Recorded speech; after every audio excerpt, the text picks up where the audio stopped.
जय श्री श्याम सभी को। एक बार फिर से आप सभी का स्वागत है जय श्री श्याम चैनल पर। तो चलिए आइए हम अपने भगवत गीता के पाठ को आगे बढ़ाते हैं। कल हमने अध्याय 2 श्लोक 15 पे ख़त्म किया था। तो चलिए आइए शुरू करते हैं अध्याय 2 के श्लोक 16 से। श्लोक 16 में कहते हैं,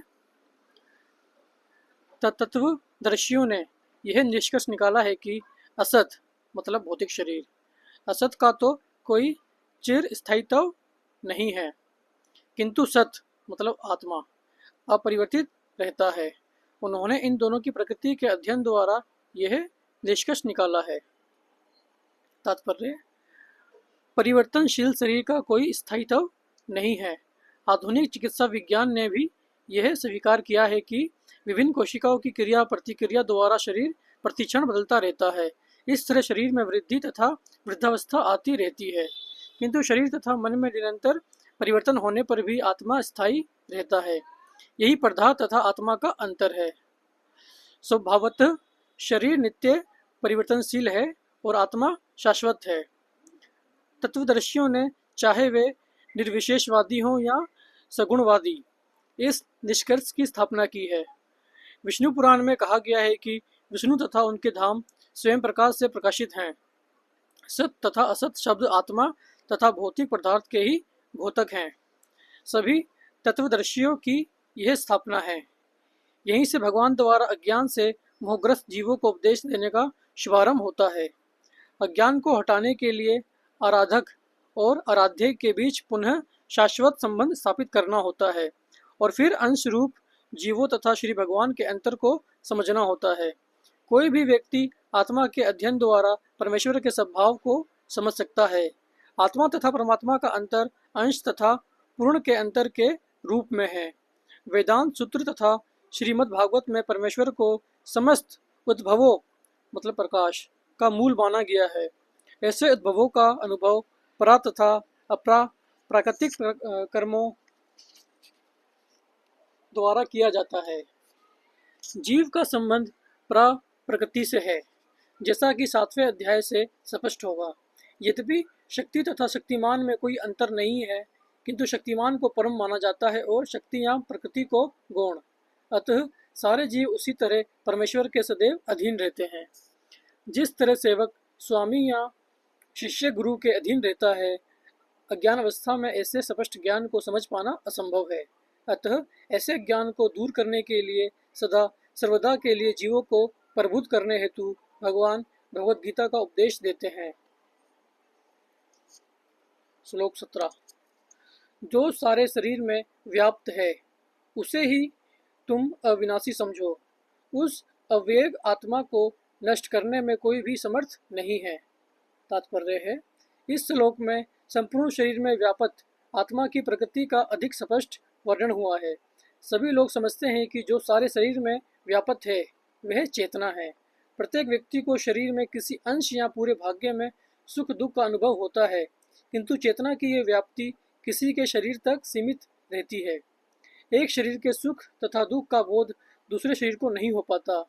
फलतः प्रत्येक शरीर में व्यष्टि आत्मा है और इस आत्मा की उपस्थिति का लक्षण व्यष्टि चेतना द्वारा परिलक्षित होता है। इस आत्मा को बाल के अग्रभाग के 10,000वें भाग के तुल्य बताया जाता है। श्वेताश्वतर उपनिषद में इसकी पुष्टि हुई है। यदि बाल के अग्रभाग को 100 भागों में विभाजित किया जाए और फिर इनमें से प्रत्येक भाग को 100 भागों में विभाजित किया जाए, तो इस तरह के प्रत्येक भाग की माप आत्मा का परिमाप है। इसी प्रकार यही कथन निम्नलिखित श्लोक में मिलता है। आत्मा के परमाणुओं के अनंत कण हैं, जो माप में बाल के अलगे भाग मतलब नोक के 10,000 भाग के बराबर है। इस प्रकार आत्मा का प्रत्येक कण भौतिक परमाणुओं से भी छोटा है और ऐसे असंख्य कण हैं। यह अत्यंत लघु आत्म स्फुलिंग भौतिक शरीर का मूल आधार है और इस आत्म स्फुलिंग का प्रभाव सारे शरीर में उसी तरह व्याप्त है जिस प्रकार किसी औषधि का प्रभाव व्याप्त रहता है। आत्मा की यह धारा, विद्युत धारा, सारे शरीर में चेतना के रूप में अनुभव की जाती है और यही आत्मा के अस्तित्व का प्रमाण है।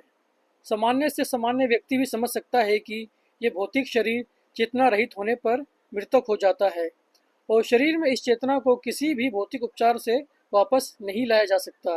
अतः यह चेतना भौतिक संयोग के फलस्वरूप नहीं है, अपितु आत्मा के कारण। मुंडक उपनिषद में सूक्ष्म आत्मा की ओर अधिक विवेचना हुई है। आत्मा आकार में अणु तुल्य है, जिसे पूर्ण बुद्धि के द्वारा जाना जा सकता है। यह अणु आत्मा 5 प्रकार के प्राणों में तैर रहा है: प्राण, अपान, व्यान, समान तथा उदान। ये हृदय के भीतर स्थित है और देहधारी जीव के पूरे शरीर में अपने प्रभाव का विस्तार करता है। जब आत्मा को 5 वायु के कलमश से शुद्ध कर लिया जाता है तो इसका आध्यात्मिक प्रभाव प्रकट होता है। हठ योग का प्रयोजन विविध आसानों द्वारा उन 5 प्रकार के प्राणों को नियंत्रण करना है जो आत्मा को घेरे हुए है। यह योग किसी भौतिक लाभ के लिए नहीं, अपितु भौतिक आकाश के बंधन से अणु आत्मा की मुक्ति के लिए किया जाता है।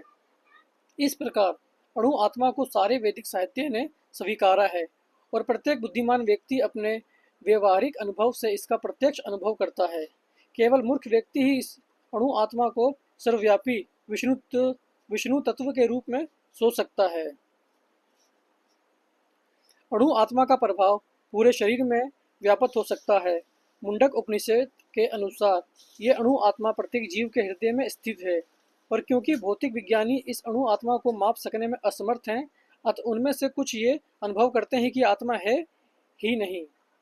व्यष्टि आत्मा को निसंदेह परमात्मा के साथ हृदय में है, और इसलिए शारीरिक गतियों की सारी शक्ति शरीर के इसी भाग से उद्भूत है। जो लाल रक्त कण फेफड़ों से ऑक्सीजन ले जाते हैं, वे आत्मा से ही शक्ति प्राप्त करते हैं। अतः जब आत्मा इस स्थान से निकल जाता है तो रक्तोत्पादक संलय बंद हो जाता है। औषधि विज्ञान लाल रक्तकणों की महत्ता को तो स्वीकार करता है, किंतु वह यह निश्चित नहीं कर पाता कि शक्ति का स्रोत आत्मा है। जो भी हो, औषधि विज्ञान ये स्वीकार करता है कि शरीर की सारी शक्ति का उद्गम स्थल हृदय है। पूर्ण आत्मा के ऐसे अणुकणों की तुलना सूर्य प्रकाश के कणों से ही की जाती है। इस सूर्य प्रकाश में असंख्य तेजोमय अणु होते हैं। इसी प्रकार परमेश्वर के अंश उनकी किरणों के परमाणु स्फुलिंग हैं और प्रभा या पराशक्ति कहलाते हैं। अतः चाहे कोई वैदिक ज्ञान का अनुगामी हो या आधुनिक विज्ञान का, वह शरीर में आत्मा के अस्तित्व को नकार नहीं सकता। भगवान ने स्वयं भगवद गीता में आत्मा के इस विज्ञान का विशद वर्णन किया है। श्लोक 18।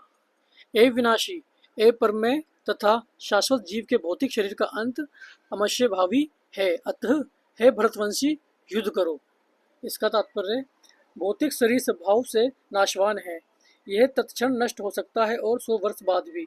यह केवल समय की बात है, इसे अनंत काल तक बनाए रखने की कोई संभावना नहीं है। किंतु आत्मा इतना सूक्ष्म है कि इसे शत्रु देख भी नहीं सकता, मारना तो दूर रहा।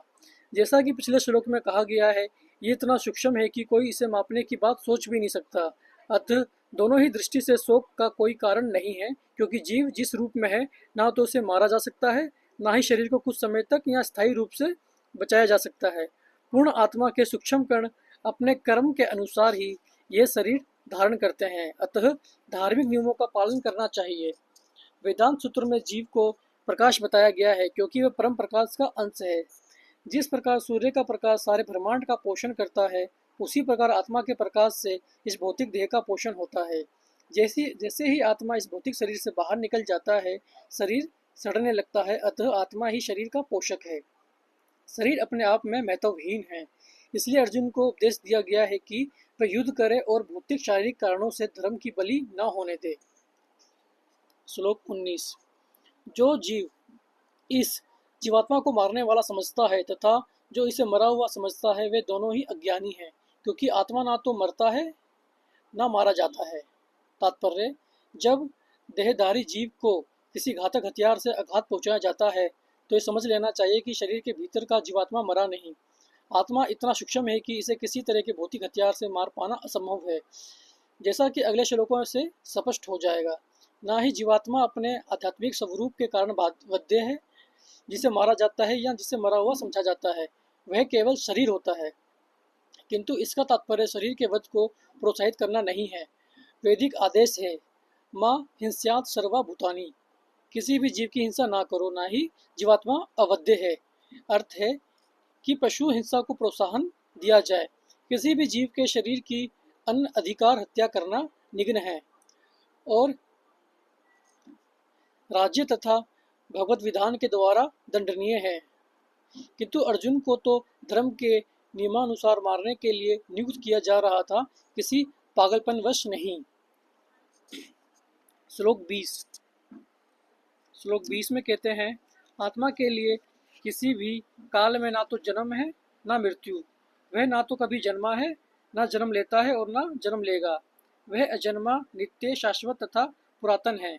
शरीर के मारे जाने पर वह मारा नहीं जाता।